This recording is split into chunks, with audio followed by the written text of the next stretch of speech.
જય શ્રી કૃષ્ણ. મારું નામ સરલા પરમાર છે. ગીતા ઓલિમ્પિયાડ 2025 માટે હું આ વિડીયો બનાવી રહી છું.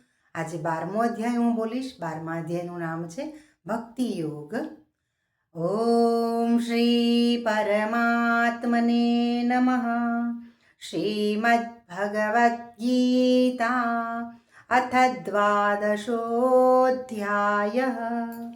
अर्जुन उवाच एवं सततयुक्ता ये भक्तास्त्वां पर्युपासते ये चाप्यक्षरमव्यक्तं तेषां के योगवित्तमाः.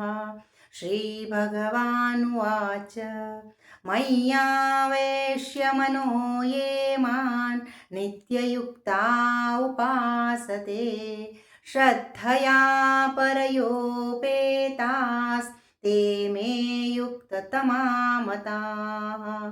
ये त्वक्षरमनिर्देश्यम् अव्यक्तं पर्युपासते सर्वत्र गमचिन्त्यं च कूटस्थमचलं ध्रुवम् सन्नियम्येन्द्रियग्रामं सर्वत्र समबुद्धयः ते प्राप्नुवन्ति मामेव सर्वभूतहिते रताः.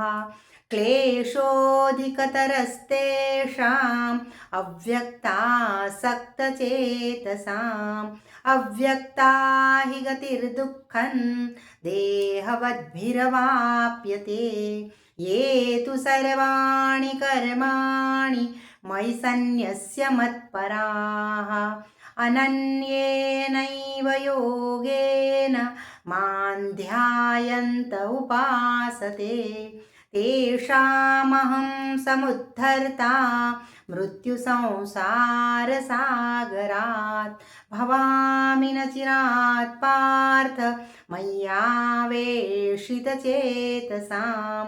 मय्येव मनादत्स्व मयि बुद्धिं निवेशय निवसिष्यसि मय्येव अत ऊर्ध्वन्न संशयः. अथ चित्तं समाधातुं न शक्नोषि मयि स्थिरम् अभ्यासयोगेन ततो मामिच्छाप्तुं धनञ्जय.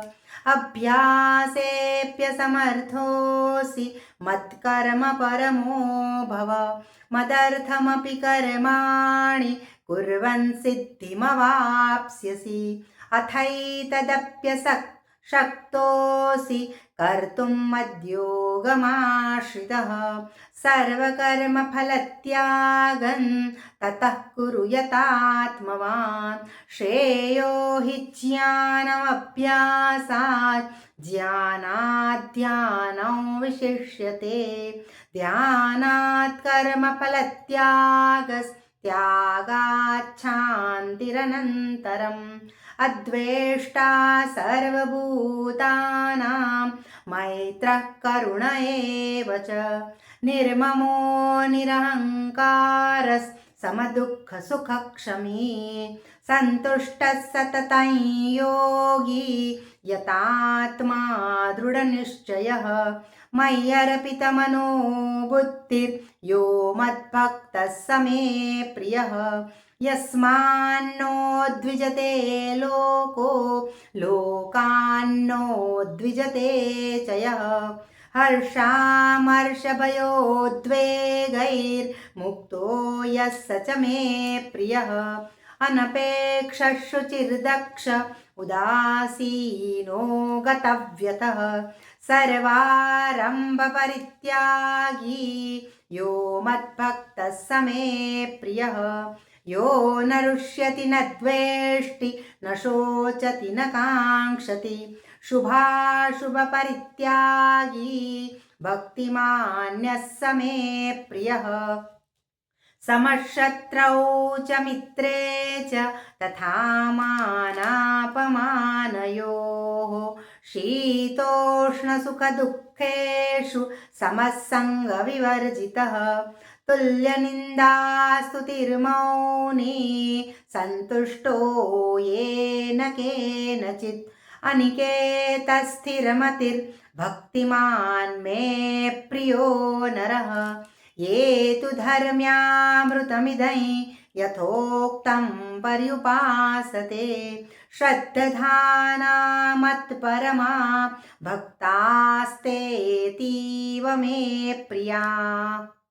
ॐ तत्सदिति श्रीमद्भगवद्गीतासु उपनिषत्सु ब्रह्मविद्यायां योगशास्त्रे श्रीकृष्णार्जुनसंवादे भक्तियोगो नाम द्वादशोऽध्यायः।